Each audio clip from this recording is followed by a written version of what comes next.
Pendakian kali itu bukan sekedar perjalanan menuju sebuah puncak. Jalur yang dipilih adalah jalan yang telah lama dikenal. Namun terasa berbeda karena ditempuh bersama seseorang yang berarti. Papandayan mungkin tidak menjulang setinggi gunung-gunung lain, namun di setiap lekuk jalannya tersimpan cerita yang menghangatkan hati.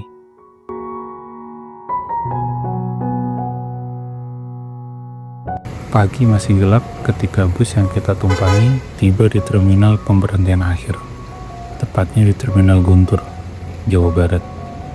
Dari terminal ini, perjalanan dilanjutkan dengan menaiki sebuah lift menuju desa Cisurupan.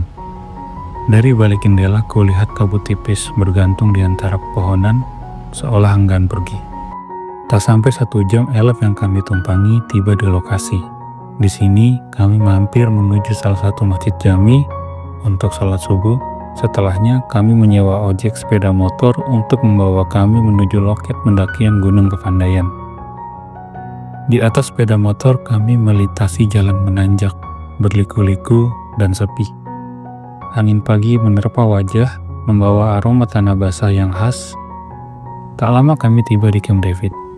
Di sini kami mengurus registrasi pendakian. Setelah itu kami duduk di sebuah warung kecil.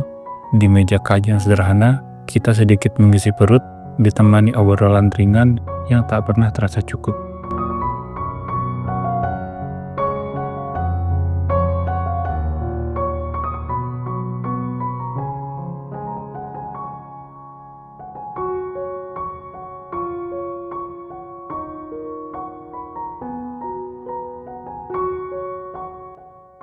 Selesai mengurus registrasi, kami memulai pendakian diiringi kabut yang sesekali turun kemudian hilang. Terlihat pagi itu banyak para pendaki yang berdatangan, hampir kebanyakan dari mereka yang melakukan pendakian tektok. Hal ini wajar karena trek di gunung ini tidak terlalu panjang dan terjal, tetapi tidak sedikit juga dari mereka yang nantinya akan membuka tenda di Pondok Salada. Perlahan mentari mulai bersinar terang. Jalur yang didominasi bebatuan dan minim sekali pepohonan tinggi cukup membuat terpaan sinar mentari terasa hangat di tubuh kami. Sesekali kami berhenti untuk istirahat dan mengatur nafas sambil sedikit bercakap, kemudian melanjutkan perjalanan.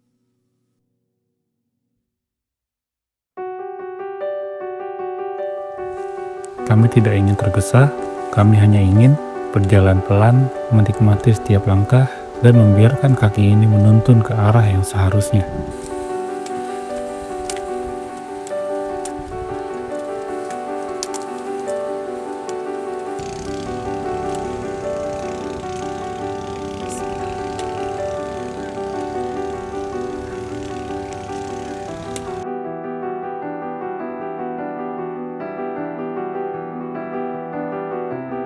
Memasuki area kawah, aroma belerang mulai terasa menyengat.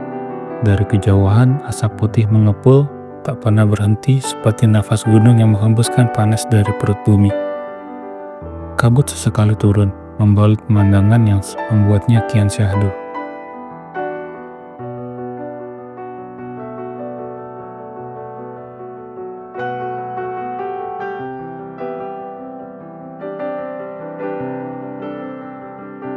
Kami tiba di persimpangan jalur menuju hutan mati dan Goberhut.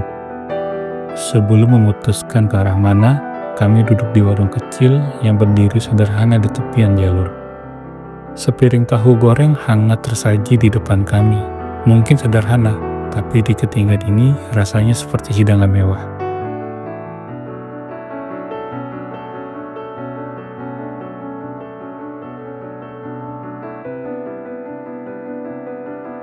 Kami memilih jalur menuju Goberhut.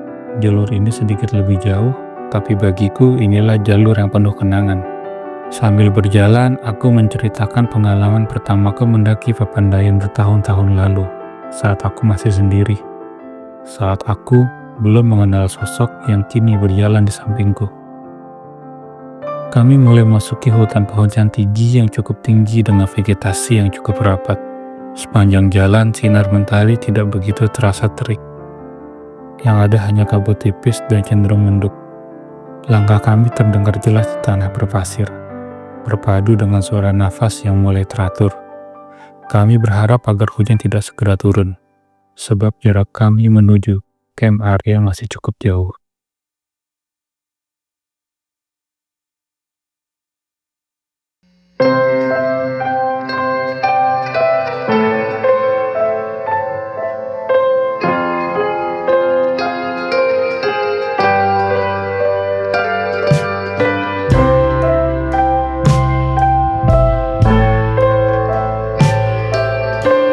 Setelah melewati jembatan, jalur curam mulai menghadang.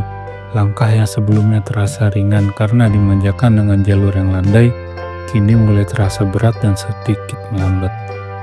Di tanjakan Omon, kami berhenti sebentar. Dua pilihan ada di depan, jalur terjal atau jalur normal. Tanpa pikir panjang, kami memilih yang normal-normal saja.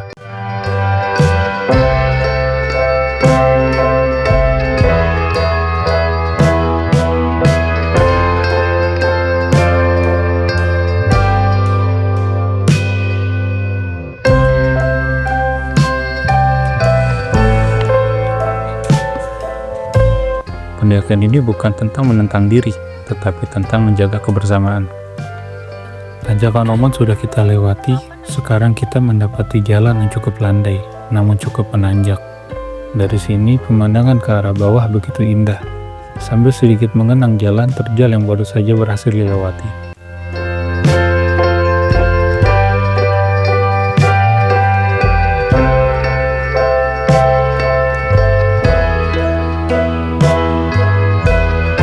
Kami istirahat, kami kembali melanjutkan pendakian menuju area Goberhut yang jaraknya tidak terlalu jauh dari tempat kita istirahat. Sekarang kita udah mau sampai di area camp Goberhut di jalan yang lumayan landai. Tadi sih sebelumnya lewat tanjakan yang Omon, lumayan tanjakannya curam-curam. Dan di sini kita udah ketemu jalur landai. Jadi naiknya tipis-tipis dan napas nggak terlalu ngap. Dan kebetulan ini masih pagi, tapi kabutnya udah turun. Maklum, musim hujan kita naik gunung. Oke, sama ini deh. Hari ini yang naik lumayan banyak banget ya. Maklum lah ya, banyak libur, akhir pekan, ramai yang naik. Kebanyakan tektok sih kayaknya. Lebih jalan-jalan santai terus turun lagi. Kalau kita rencana mau ngecamp semalam cukup lah, esok pagi baru balik lagi. Oke, kita rencana mau ngecamp di Pondok Salada.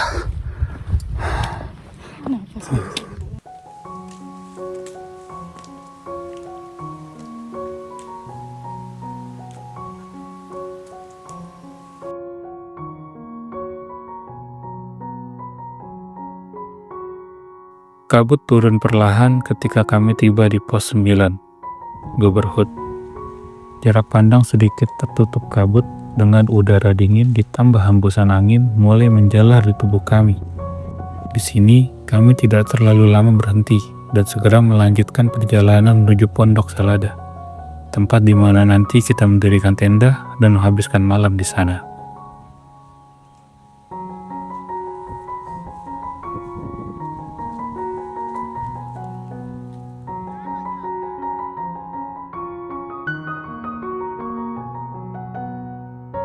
Beranjak dari Goberhut, kami mulai memasuki vegetasi hutan Cantigi yang sangat rapat.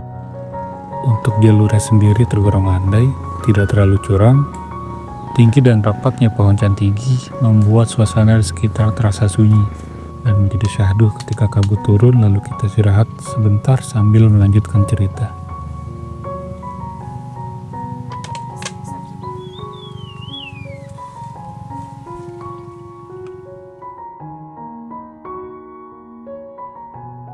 Tak sampai setengah jam, akhirnya kami tiba di Pondok Salada.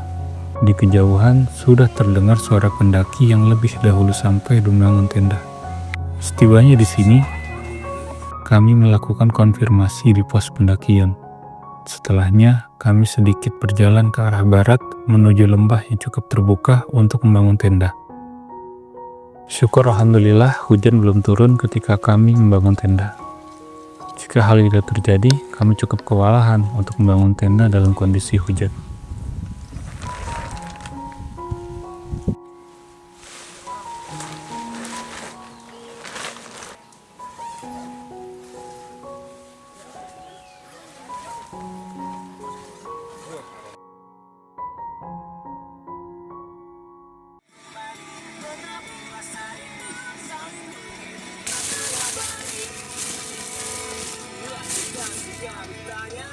Sambal bikin kangkung.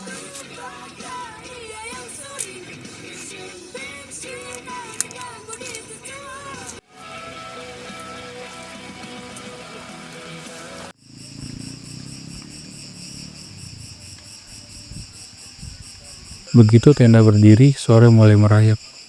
Istriku menyiapkan bahan-bahan masakan, sementara aku duduk di luar, memandangi tenda-tenda lain yang mulai berdiri di sekitarnya.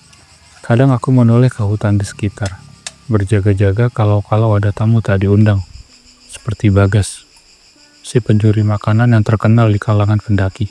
Makanan sederhana siap dihidangkan. Kami makan sambil sesekali tertawa kecil. Rasanya entah karena udara dingin, entah karena hati yang hangat, setiap suapan terasa istimewa.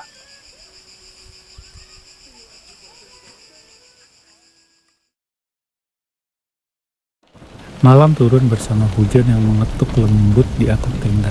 Kami tetap di dalam, membiarkan alam bernyanyi di luar. Tidak ada musik lain selain rintik hujan dan desau angin. Pagi hari, subuh membangunkan kami. Udara begitu dingin, membuat segelas kopi panas terasa seperti hadiah yang tak ternilai.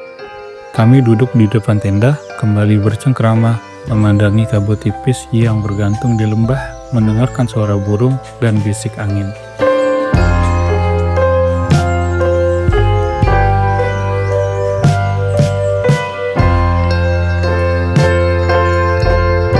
Mentari kembali meninggi.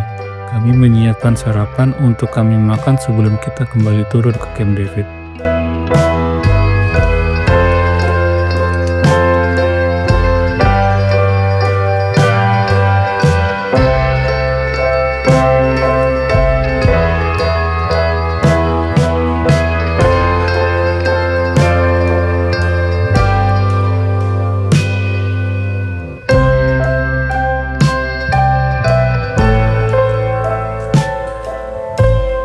Perjalanan turun dimulai. Kami memilih jalur hutan mati, melewati pohon-pohon yang hangus berdiri kaku seperti saksi bisu letusan masa lalu. Bagiku, setiap langkah di sini adalah perjalanan di antara kenangan.